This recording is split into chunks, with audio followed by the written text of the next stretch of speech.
welcome to the Tar Heel Teachers Book Club.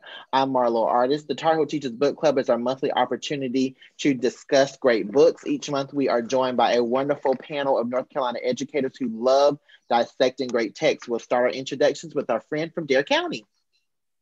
Hi, my name is Molly Holloman. I'm a librarian in Dare County and the educator on loan to NCDPI's digital teaching and learning.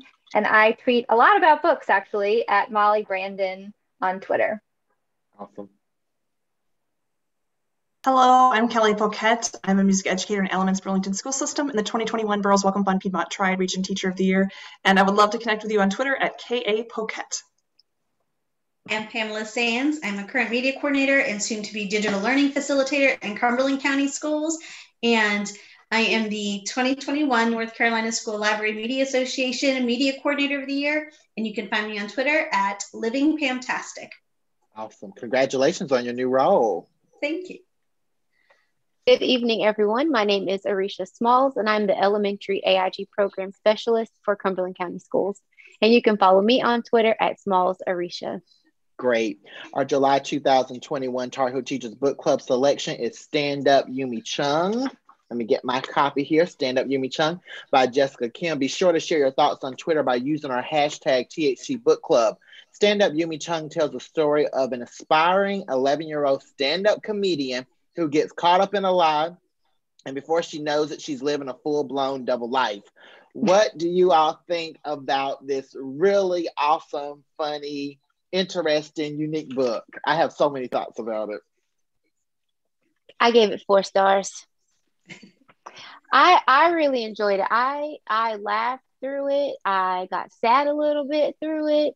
I have some favorite people. As always, I have some favorite characters. But overall, I enjoyed it. Who is your favorite, Arisha? I have my notes.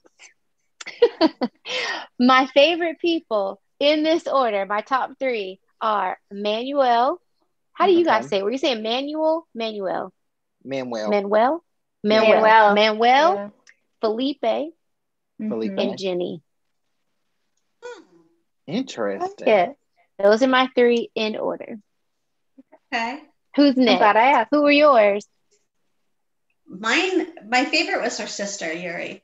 But I'm kind of surprised to hear Ginny on your list, just because kind of a little bit throughout, like I felt like she was a naysayer, to Yumi. A realist.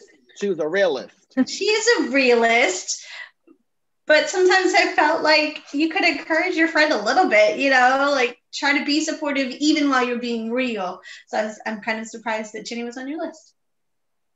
Well, because I feel like Jenny was her homegirl and she was trying to keep her safe. She was like, look, this is the world that we live in. And I think, you telling jokes when she found out about whatever. I think that's cool. I think you're funny, but this is what real life is. I don't think that Jenny was really trying to hold her back, but I think she was trying to keep her grounded. I think that she would support her in whatever she was doing, but I think we needed Jenny to keep Yumi grounded. Yeah. I like Mrs. Pack. I did too. I knew you were going to say that. I like Mrs. Pack because, first of all, I like that she's multidimensional, that she is very tough. She's very strict. She gets it done. But she also had those really great, inspiring conversations with Yumi where she really encouraged her. And she was just always pushing her forward. And she really helped her to meet that particular goal. Now, it was the parents' goal for her to get that. But she still helped her to do that. So I'm like, I love that she wasn't just one-dimensional. She's a tough teacher. And, that's all she cares about. She cares about her students.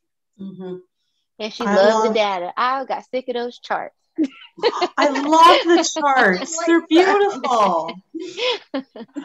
I love the father, especially the more I got to be with him in the book, and when his love for singing and the performing, and I just thought he was a delightful character. I enjoyed that layer. It was like she held on to it for so long, and then we got to learn that about her father. I thought that was really neat. So and we also got something about the mama too. Yeah, you're right. You're right. They were so nuanced. They were so nuanced the way that she described them and really laid them out. I'm like, all of these characters are very real. You can't really get upset with anybody. You got to understand it from their perspective. And I kept like thinking like, well, that's why she thinks this, because this is her total experience and what she knows and her culture. And she means well. She wants what's best for both of her girls, even if it has to be really tough to have that level of pressure. Yeah. She the dad even says that about the mom at towards the end when they're having that heart to heart. And he says, well, she sold her diamond earrings. That was something I wrote. That she sold her diamond earrings, that she will give her best so that you can have the best. And that really struck a chord with me when you think about all the sacrifices you make for your children, whether it's in the classroom or in your home. We're always sacrificing because we want the best for them.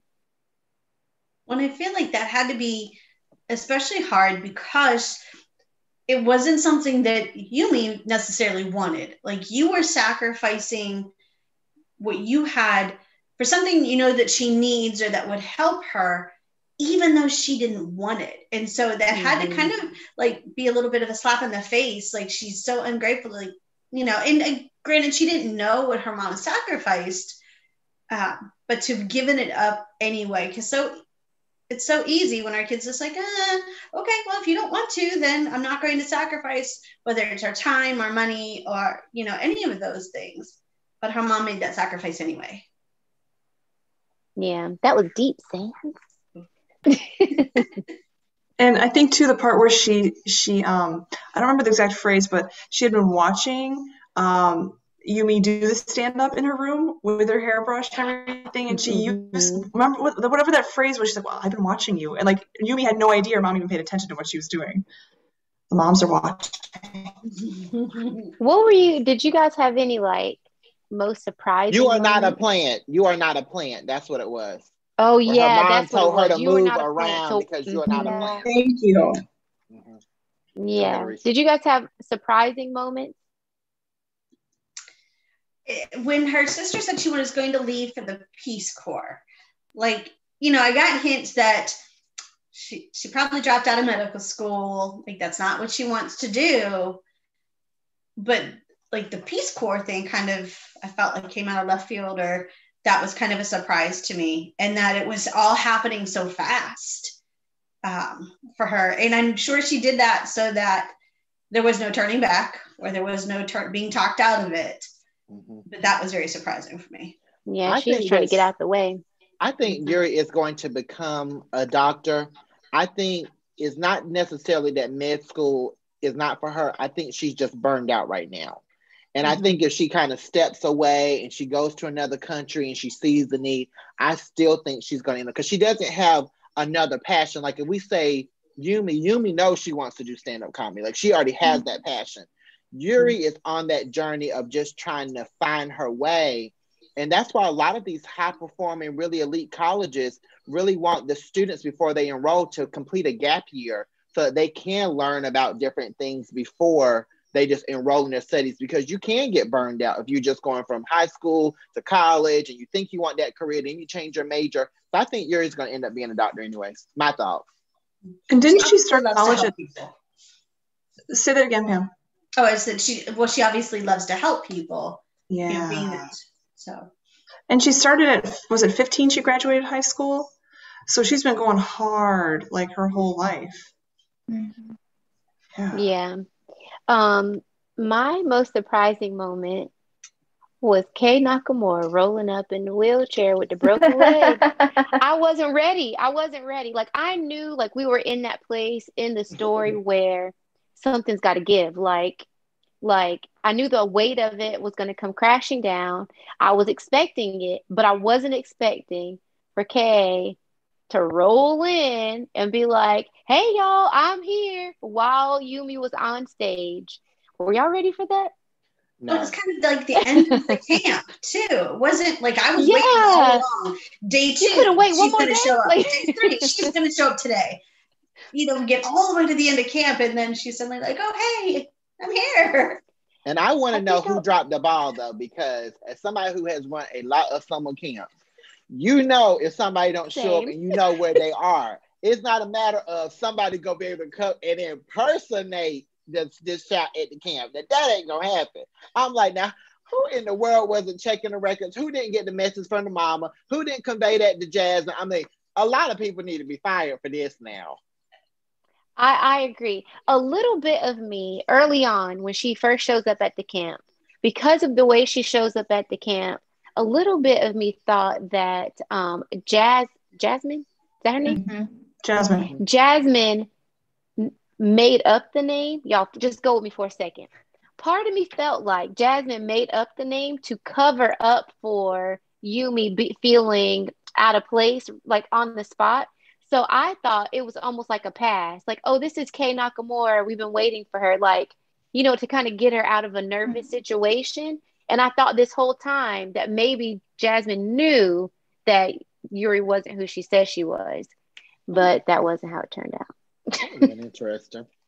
I like that she didn't intentionally go, set out to impersonate. I like that it was all just a matter of circumstance, and she kind of rolled into it. Because at first, I thought she was like really going to be in there trying to impersonate somebody, and like maybe being a little dubious, but she wasn't. It was just a matter of circumstance, and it just kind of spiraled and snowballed into so much. I'm like, this is such an interesting concept, where you just showing up at this camp and they thinking you somebody else, and you just go with it. Did you do it? At the time where there's not the right moment to say, because I kept feeling like Yumi kept waiting for that right moment to come clean, and it just never happened. But never the right moment. My favorite line from the whole book was wrapped around that whole idea of that extra identity that she ended up carrying. And Yuri says to her, you never have to pretend to be somebody you're not. You are enough as you are. And I was like, I want every kid to have that message. That was what really drew me into the two of them as sisters, and Yuri being kind of going out and pursuing her own thing. And like you all have mentioned, she didn't really know what it was. Like, she doesn't have that passion that Yumi has, but she's at least modeling that you can go find it and you can pursue it, even if it's not what everybody approves of. And then for her to like really lock in on that message to her, I thought was really powerful. It's a perfect middle grade message. Mm-hmm. I think it's also a perfect adult message, because, and so often, I'll speak for myself, I fear what I don't know, and like, oh man, if I have to find out what it is, I'm not going to like it. Well, if I just find out what it is, I'm usually like, oh, that wasn't as bad as what I thought it would. We build up what it's going to be. And when she finally had the discussions with people and everything came out and she talked to her parents, it wasn't as bad as what she thought it was going to be. And she had more support than she thought she did. Well, along those same lines, just about things that I took away from the book, this quote that I'm going to share with you guys is actually a conversation between Yumi and Yuri about who's going to wash the dishes. And she says, tough decision. It's like having to choose between using the porta potty or going in the bushes. Like, it doesn't matter. Like, it still needs to get done. You still have something you got to do. So choose one. And I know they're talking about the dishes, but that applies to so many things. Like, guys, it's got to get done. So let's just do it. Mm-hmm. Everything's not going to be glamorous. Sometimes you just have to get it done. A minute ago, if you was asking if we would actually do that, I wish that I could do that, like going in person, but I can't because of just who I am. So, like, even during this pandemic, I thought with a mask on that people wouldn't recognize me and I could just go about my business. People like, Mr. Artist, Mr. Art. I'm like, how do they know that it's me? I have a mask on. What it's like to be one of a kind, Marlo. I know. I couldn't do it either. I think when I think about could I take on somebody else's, name, I couldn't, because my real name gets messed up all the time. And I'm so quick to correct people, not in a mean way, or a snappy, snotty way, but it's just like, I'm so quick to correct people that if I was called the wrong name, I'd be like, no, it's Arisha. Sorry. Not Kay, Arisha. So I think I would do the same. Like, as soon as Jasmine had said, oh, you're Miss B, I would have stopped her, even if I had to interrupt her and just say, no, I'm not her. I was just kind of listening in the back. I didn't mean to crash the party. I definitely couldn't do it. I'm trying to think of the 11-year-old. Was she 11 years old? 11-year-old me would be like, no, I must follow all the rules. You must know my name. Put me off on the list. Yes. I didn't pay for this. Well, I want to know how much this camp cost because Yuri gave her a blank check to go Right. and pay for this. $200. It Yeah, was yeah, in the, it was $200. the, where, how did I miss the amount? I was like, how much is this? So it wasn't an amount. Okay, good. That makes me feel better because I was like, oh my Well, the gosh, how check much was is this? blank, but I think the camp was about $200. Yeah. But was the check the amount blank, or was it just that she didn't know who to make it out to? I Blank. never saw whenever she was carrying the check how much it was. I'm like, when she tells Yumi she has to pay her back, I'm like, how much does she have to pay her back? Because I'm like, Yuri's getting ready to do this whole new life, and she's working at Starbucks, which ain't even a big Starbucks, it's just a kiosk. I'm like, she Mhm. needs her money. This girl needs her money. So I was just curious about that. But I Hey, like that she was in her corner and very supportive of her sister and trying to get her sister to do the right thing. I was I super was great. gonna say, pause right there on that whole kiosk Starbucks moment because the shame that Yumi sometimes felt about not living up to her parents' standards or like even when she was away from them, Yuri didn't carry that. She was working, she left her classes and was still working on campus. That means she's seeing her classmates.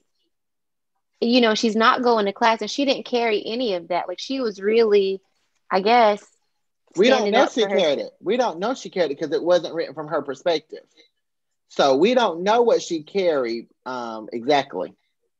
I think her taking the job speaks volumes though, because why take the job right there? There's a Starbucks on every corner. But this is the thing though. She's such a hard worker and they're a family of hard workers. She knows if she's got to do it, she'll do what she has to do.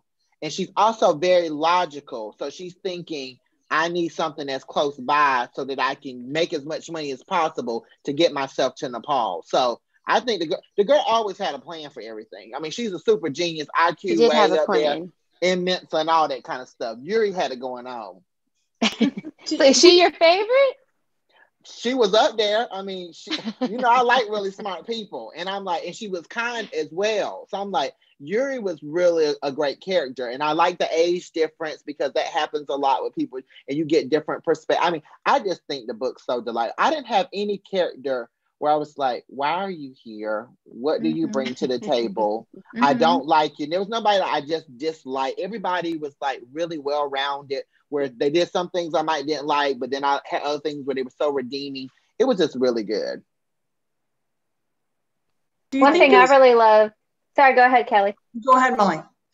I was going to say one of the things that surprised me was when Yumi has a conversation with Jasmine Jasper, who's like on her pedestal, right? And they have a conversation and Jasmine points out and it's like, yeah, I mean, I've got a YouTube channel and I might do this comedy camp, but there's like this whole other side to my dream that you don't even know about. And so it's kind of like Yuri, where she learns about Yuri having, different dreams and goals for herself.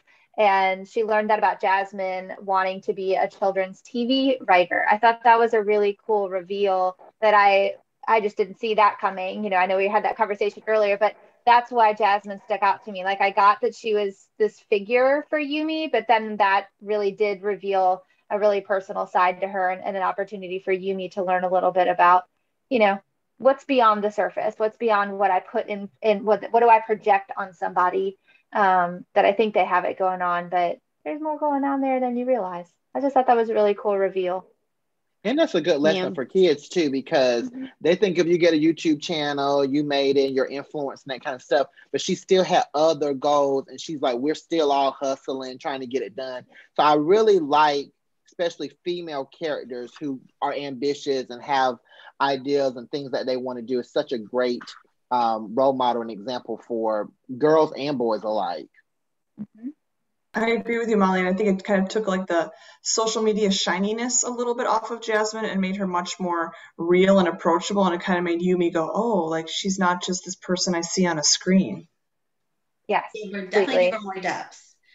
Yeah. Well, and I like that Jessica chose stand-up as the thing, because so many of our kids want to be on YouTube, or they just want to be a TikTok star. They think they're going to go and play in the NFL, or like stand up is such a unique goal. It's so unique. I love that. And I think that's one thing that it stood out to me when I first read it, that there was really nothing out there like it. It filled a niche in the world of middle grade, and kind of having a unique interest. It's not football, right? It's not the thing that everybody wants. It's not gaming. It's something that really makes Yumi unique, but that she finds her people. Like, she finds a whole new group of friends that accept her, even though she goes by Kay for a while. They still accept her when she's back to being Yumi. But I just think that Jessica Kim found a really unique niche, and it makes me think of all the kids who love to tell a good joke in school, but it just shows there's more to it. I love that. I'm going to save that for later, but I have something I want to talk about with improv when we talk about some strategies, because I think there's something there that we could unlock with improv. Absolutely. And I love too, in terms of the performance of her being a stand-up comedian, I love, and we always share spoilers, and spoiler alert, I love that she did not perform at the showcase at the camp. I love that, because it's like, is she going to have a chance to perform at the showcase? So then she didn't. Then she went and she killed it at the restaurant.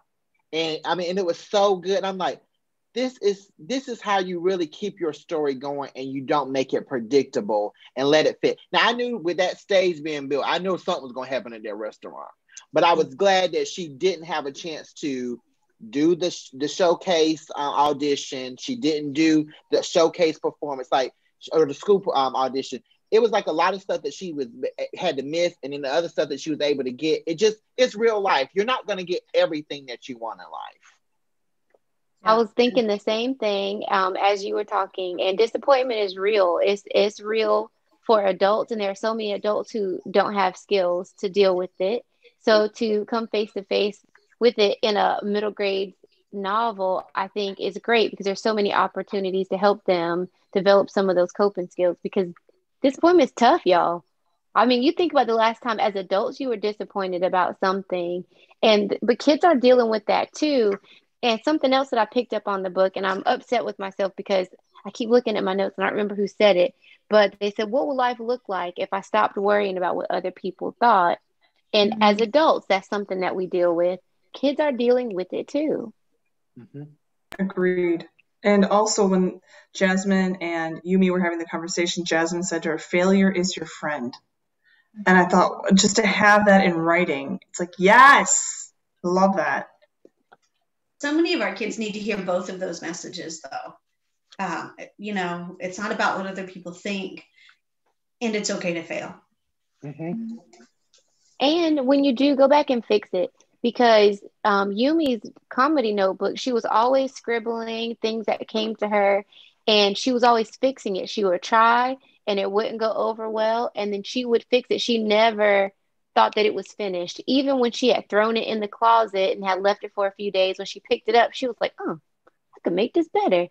So I feel like that's a mentality that we have to teach young, because for so many people, failure is not their friend, and they don't know what to do when it happens.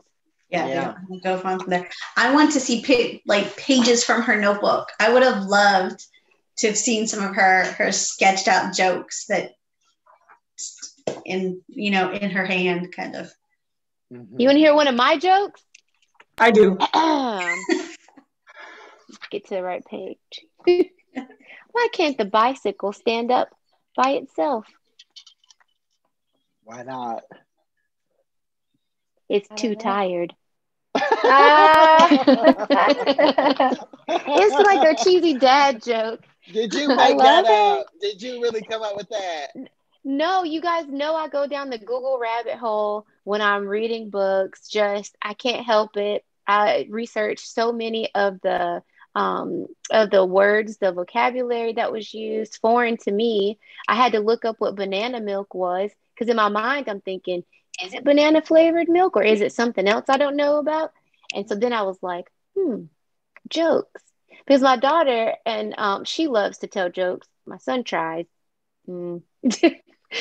Arya's a little bit better, but I was like, let me get a couple under my belt so the next time they want to have a joke contest, I have a few to throw in there. Oh, that's funny. The quote that I liked about the failure, there's no such thing as failure, just a chance to pivot and try something different. I'm like, that is really good to have on page 299. Like to have that where you are keeping that as part of the overall message and theme of the book, that there's no such thing as failure. You got to just keep pivoting, keep moving. And with so many different characters in this book, always pivoting, trying something else. It was so good. I mean, Stand Up Yumi Chung, such a great book. When we return, we will talk to the author of Stand Up Yumi Chung. Jessica Kim joins us in just a moment. We'll be right back. Interested in more Tar Heel Teachers content?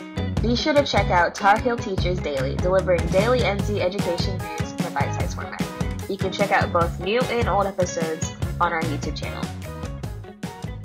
We are back on the Tar Heel Teachers Book Club, and we're now being joined by Jessica Kim, who is the author of the irresistible Stand Up Yumi Chung. I really, really love this book.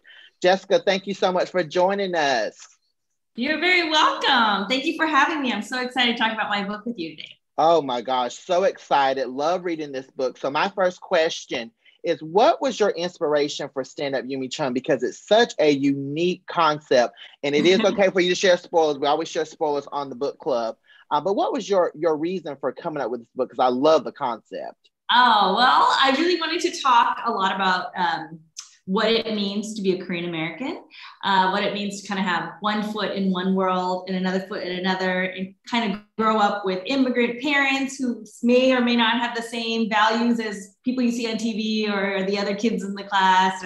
So I just wanted to kind of see what it would look like when those values clash, because that very much defines a lot of my experience. And surprisingly, a lot of my readers, young readers who come from all different kinds of backgrounds, have been able to find a lot that they relate to as well. So my first thought was like, okay, I really want to write about kids in this identity, and what would be the Asian mom's worst nightmare? And it was being a comedian. So, it was right around the time that Ali Wong was getting really big on Netflix. And so I went to go see her show, and it was just such a powerful experience to see that representation of somebody who was about my age, about my size, up on stage doing the thing that we were not allowed to do or not encouraged to do. And it was so exciting. And so I started to wonder, what was she like when she was 11? And what did her parents think about it? And how did she pursue that very difficult path? And so that's kind of how I got the idea for the book.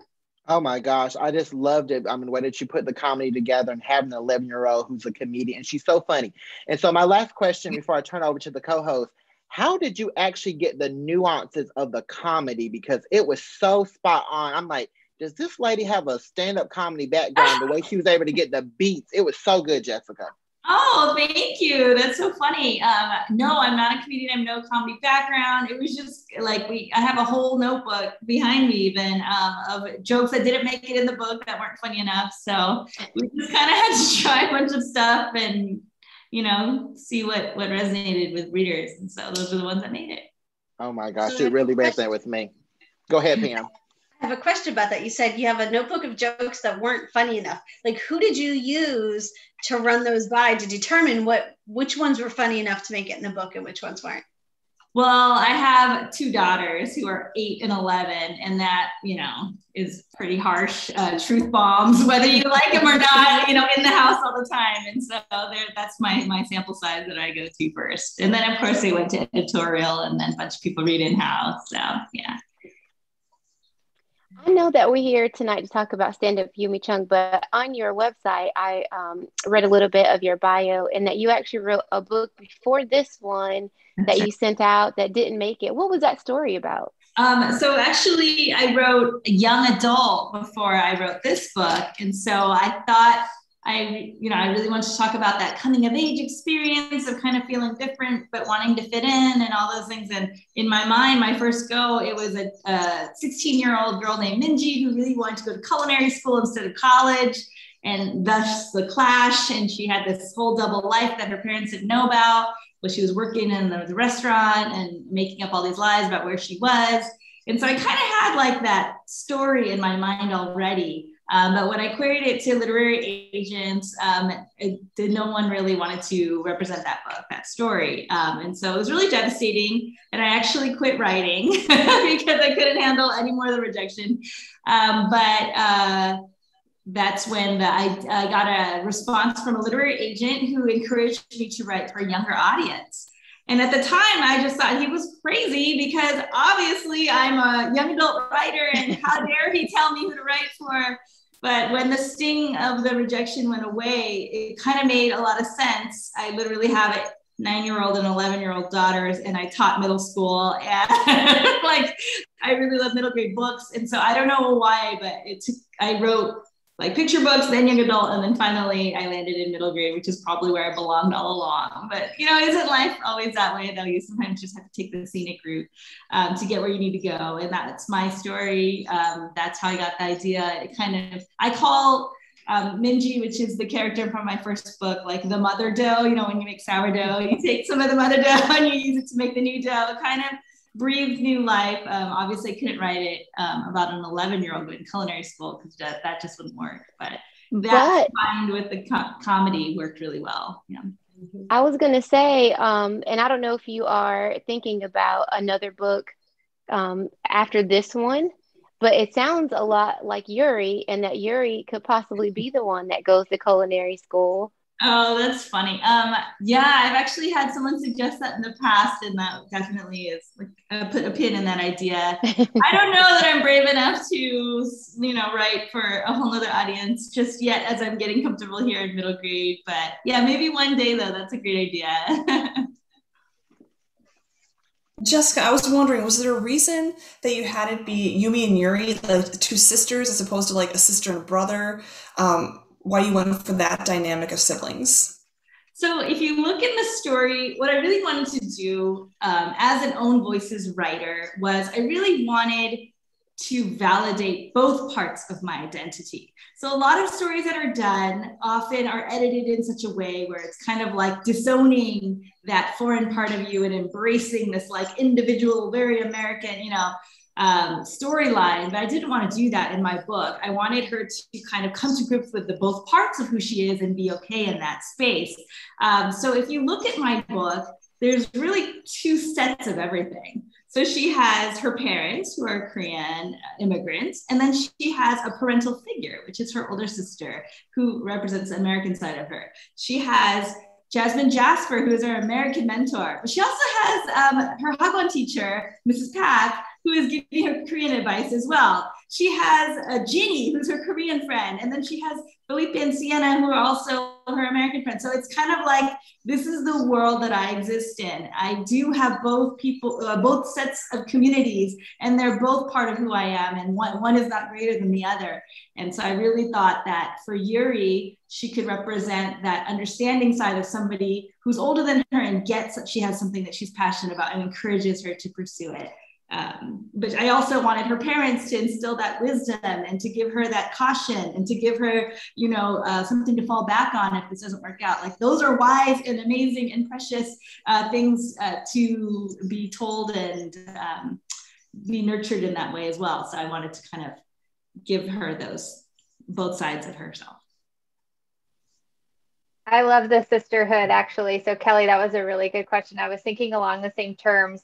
And I wanted to know how you chose their names, so that you gave them these Korean names. And I felt like there must be some kind of reason or meaning behind Yumi and Yuri. So can you tell us a little bit about that? Sure. Yeah, actually, I have a lot of pushback with the names because a lot of middle grade writers, they don't like to have too similar of names because you can confuse the two really easily. But I really stood my ground because in our culture, it is very common to have the first syllable, the first character, because it's character based, be the same among the siblings. So my name is Kim Myung, My sister's name is Kim Mi-sun, and my younger sister is Kim Mira. My husband's name is Hyungi. His sisters are Hyunhee and Hyunju. So that first syllable being the same is completely commonplace in our culture. And so that's where that comes from. So my name is Mi Young. In my first rendition, I just switched the order, and her name was Youngmi. But then we found Yumi kind of rolled a little bit off the tongue when you're reading aloud, because I was thinking of my teachers and the read alouds and how that would sound. And so that kind of became Yumi. And then there was, lots of fun jokes that can come out of that name. So Yumi is my favorite. I like that one. Now, Yumi was fun, yeah. Now, speaking of names, Jessica, did you ever consider any other names for the book, any other titles? I love Stand Up Yumi Chung because she literally has to rise up and stand up with herself. But were there any other titles that were under consideration? No, it was a pretty early working title that I had. Probably had only written about 30% of the book, and I had that as my title when I went and took it to workshop and stuff. And that, I've written a second book now, and that still doesn't have a title. So I guess each story is different in that way. I had a name for my first daughter from conception, and the second daughter, we were kind of like, she looks like a lily. So. I love the title. It's a perfect title. It really is. Thank you. Thank you so much. I was very happy that we were able to keep it. Now, you said you taught middle grades. I'm also in middle grades. Did you leave teaching and then just write solely, or did you kind of write as you were teaching and then leave, or are you still teaching? Leave as you were published? I taught for about 10 years, and I haven't taught in about 10 years. So it's been quite some time, or not quite 10 years, but let's see. I did not have any dreams of being a writer or an author ever in my life. So I'm not that person you interviewed. When did you know I was 4 years old? No, I was almost 40 years old. So it was kind of by accident that I found my love of writing. I was teaching, and then my husband got an opportunity to train in New York. We were living in Los Angeles at the time. And so we were going to take a 3-year adventure in New York. And then we were going to return to our real life, our regular life. And I was going to continue teaching. And I thought I would retire as a teacher because I love teaching. I love education. I love children. But, life changes you in ways you sometimes don't expect. So when I was out in New York, I was so lonely, being away from friends and family. I just, I had a little 1.5-year-old, and then I got pregnant shortly thereafter. And so I started a blog just to kind of keep in touch with my family. And I just write about my adventures living in a high rise, like with a doorman and no car. And it was also foreign to me. And my readership kind of grew beyond my family and friends, and people started enjoying my writing. And I even had a few people suggest that I write a book. And that was the first time that idea ever entered my mind. And I couldn't shake it. As it was getting time, that 3-year mark was ending, I was thinking either I have to renew my credential or I have to go in a different direction. And it was really difficult to kind of go out there and do something creative, because this was something that I've been taught my entire life to avoid, right? You study hard so you don't have to do these jobs, these risky jobs. And so very much of those raw feelings that Yumi's feeling comes a lot from my own journey as choosing to do something risky or creative outside of something that's familiar to me. I didn't know any writers or authors from my community. And so I just kind of had to take a plunge. I sat the husband down one day, and he looked really nervous. I said, listen, we have to talk. And he said, oh, are you leaving me for a younger man? And I said, no, I want to be a writer. And he was just like, oh, okay, yeah, go for it, And so I pursued it after that. So. Yeah. I think you could be a comedian, because I think you're pretty funny. Yes. When authors are writing books, I've heard people say the characters become like your children. And I know that as a mommy, we're not supposed to have favorites, but do you have a favorite character?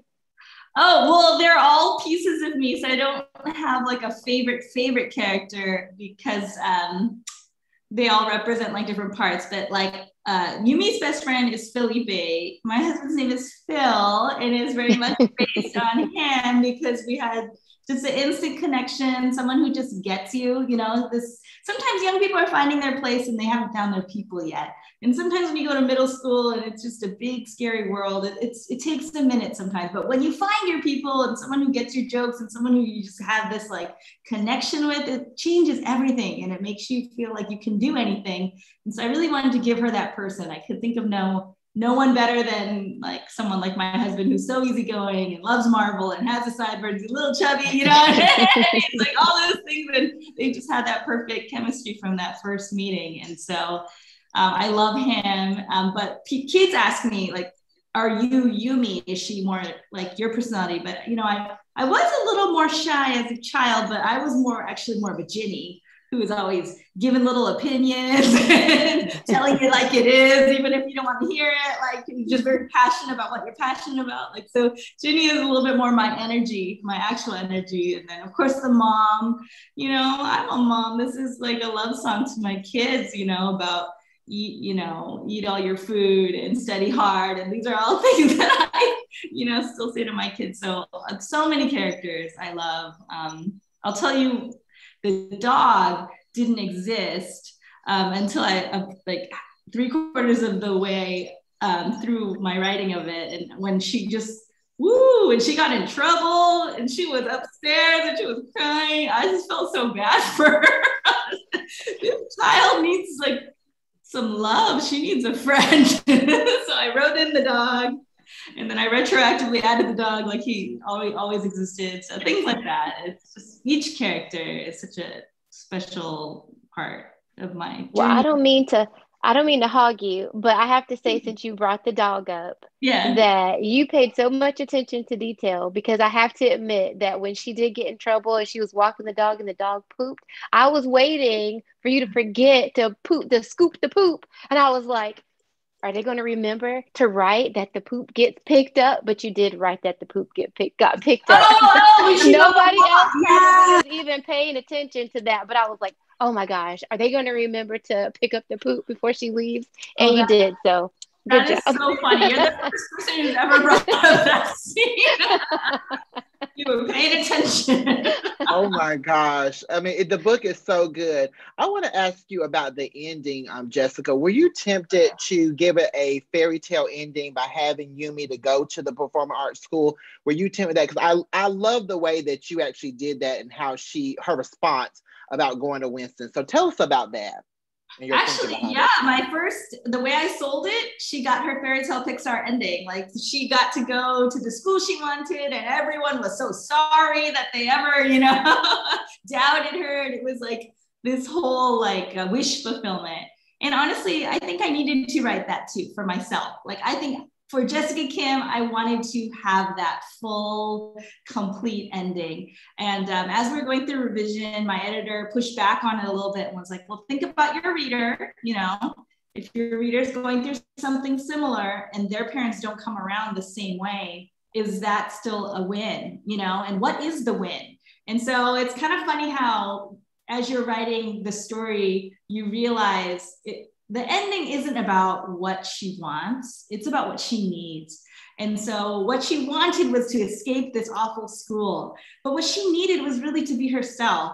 And when she's able to be herself, it's actually an even bigger win, because now she can go anywhere. She can go back to that school. She can go to a new school. She can go anywhere and love herself and accept herself and be the funny girl that she has always been. And so that was like actually more powerful. And when it was posed in that way, I was okay with letting her go back to that school, because I think for me, it symbolized like a true transformation, not just like a circumstance that changed, but her really changing within herself. So yeah, it was hard though.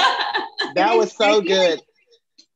I was just gonna say, I felt like it was much more true to the characters, because even though she did well, like, I really didn't see her parents going so far as to say, oh, just go off to the performing arts school. I really felt like that was a much more real ending for them. And not only that, Yumi understands her parents a little more through the story too. So in the breakdown scene, when her and her dad really kind of have that talk and they have that conversation, she understands him and realizes that these restrictions and all the strict stuff comes from a place of experience and love. And so when she kind of puts those things together, I don't think she respects the advice they're giving her. And I think that was really important to include that in the ending as well. Yeah.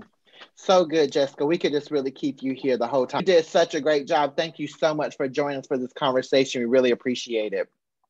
Thank you. Thank you so much for having me. Awesome. To learn more about Jessica and her work, please visit her website, JessKimWrites.com. You can also follow her on social media at JessKimWrites on all platforms. When we return, we will discuss some instructional strategies if you want to teach stand-up Yumi Chung with your students. We'll be right back. All right. Thank you so much.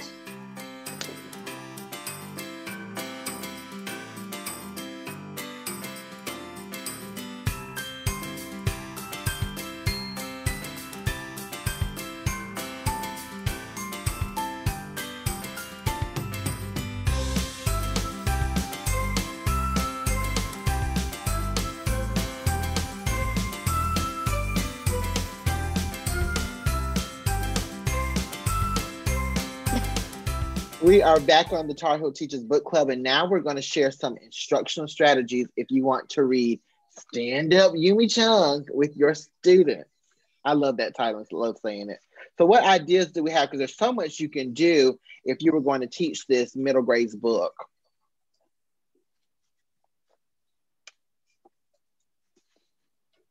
Long pause. Oh, wow. I was waiting for Molly because I was waiting for Molly. Yeah. Oh, well, thanks. I guess I'll jump right in. First of all, you keep showing your beautiful books. I have to say, I read the audiobook, and let us not forget that listening counts as reading. There's some people who will question that, and I'm just saying the librarian says listening counts. I listened to it twice, so I definitely count. And it's read very, very well. So I Who just wanted reads to it? put Does Jessica read the book? She doesn't, which would be fantastic. It's narrated by Greta Young. Okay. Is the name of the narrator, but it was really cute. It was fun. So, so in terms of one thing that really jumped out at me in thinking about instructional strategies or how I would bring this into the school setting is I love the idea of improv. And it's just one, like the first time I read it, it was like, oh yeah, that's kind of fun. Like comedy and stand up and kids love telling jokes. But the more I thought about it, and it's kind of popped up in different places, and then I revisited the book, I thought, how cool would it be to do some improv training with kids? Because it's a really positive, respectful way for you to be able to communicate and really listen closely to others. So one of the rules of improv is yes and.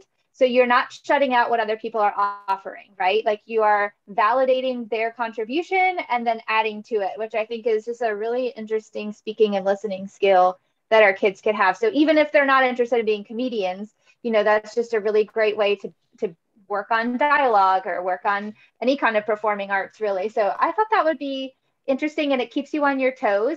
A lot of times somebody tries to throw you in a new direction, and so you may have something plotted out in your head, but it requires that creativity of being willing to move in a new direction. So I just like that idea of that it teaches that affirmation and sharing the stage with somebody and learning how to kind of give and take and tell a story together. So that was something that stood out to me. Now, how to tie that into like a math setting or science, that might be a little tricky. But I think it could work. It's just one more way to give kids an opportunity to think creatively and share with each other. And that is cool to add that to their toolbox, because when I worked in Chapel Hill, we actually had a leadership retreat where we actually went to an improv center, and it was really, really helpful for us as adults. And you would have a chance to introduce that to students for them to understand. I mean, that's what life is. The whole existence is the improv. You know what I'm saying? This whole that's what I was thinking. Life is improv. We're right here. I was like, that's life. To go along with that too, I think in any kind of like creative writing class or ELA class, you could do more of like the whole open mic thing where but all the content had to be originally written, whether you did a song or a rap, or you told jokes, or you came up and did like poetry or a short story. A friend and colleague and former student of mine teaches high school, and with her kids, they do a poetry slam. And I think, especially on the heels of like Amanda Gorman and being kind of such a national awareness of our voices, I think that would be really cool to let kids do kind of a creative writing and express themselves in their choice of ways. I think this book opens the opportunity for students to voice what they really deep down care about but are afraid to say, because it might make them look like they don't fit in. Because Yumi had this, right? She had that creative storytelling, joke telling type of thing, but everybody's going to have their own thing. So I think it'd be really cool to have a project, like maybe it is an open mic thing where people can sing or they can tell jokes, they can do whatever. Maybe someone really likes to bake and they have been afraid to bring something, they could bring something in, but I think it'd have to be done later in the school year, once your class is really synced and you really are comfortable with each other. But I think it'd be a really great opportunity for students to just truly express themselves through what is their secret love. Now, Kelly, who gonna eat that stuff? They a secret baker, and I gotta eat it. Well, it depends on your age level. Because, kindergarten, they're gonna be like, yeah, I cooked something and it was gummy worms and coffee, and it's gonna be like terrible. But like a middle schooler might come up with something okay, or I've actually someone had some middle schoolers have. I used to do this activity with my kids. I actually had some kids who cooked, and they actually did come up with some good stuff. I'm just teasing.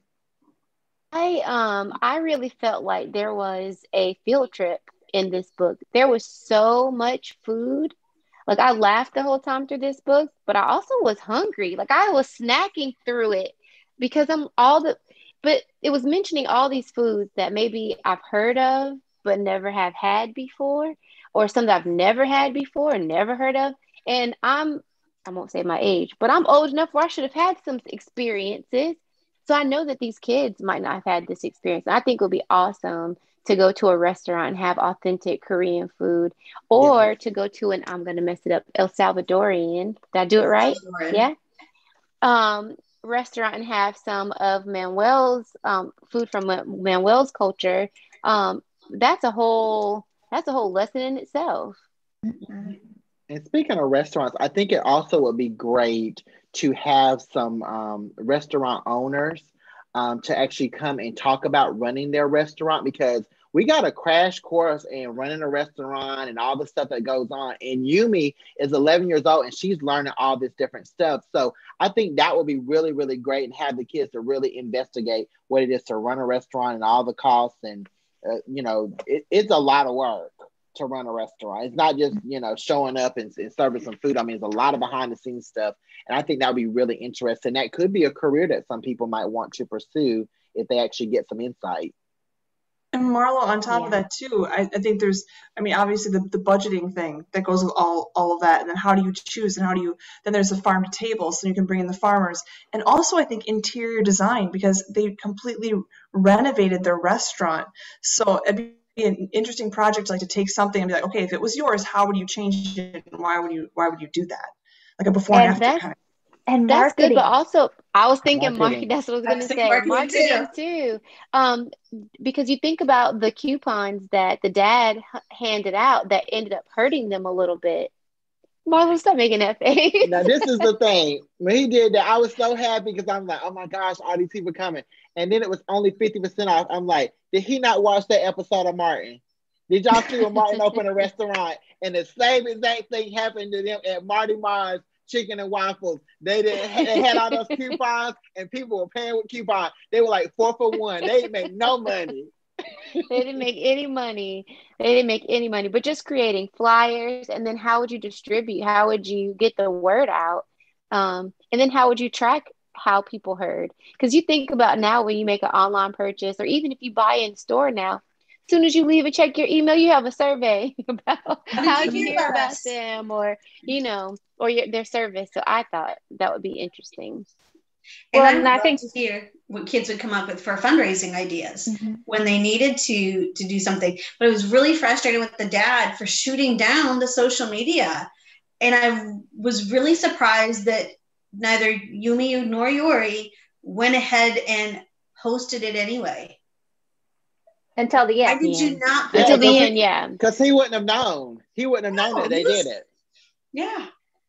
That was something that when I was thinking about marketing, the fact that she tried to get mom on board with that very early in the book. And then the fact that it was like a full circle come back and use Jasmine Jasper's platform and social media is what ultimately brought people in. I was a little proud of Yumi and getting a little justice there, because I do think a lot of times, young people. So, we're talking about Kelly, I think you were mentioning about how can we showcase their skills and their interests and things, get a kid who's interested in graphic design to think about marketing, or a videographer to go in and catch somebody in the act of cooking something that's really unique, and piecing something together would be a way to use their skills, that even if they're not interested in that specific thing, like maybe they're not interested in cooking, but there's other ways to build in their skills, and their interests. So there's a lot of layers there.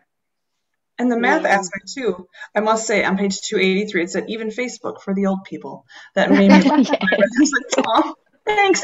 But there's also the math side too, like which ones are statistically significant, which social media platform is reaching which group, and all of those different things you can bring in too, to tag off on Molly. I thought it was so interesting when the mom put, I don't know what kind of people are going to come from the internet. That's why she didn't want to do it.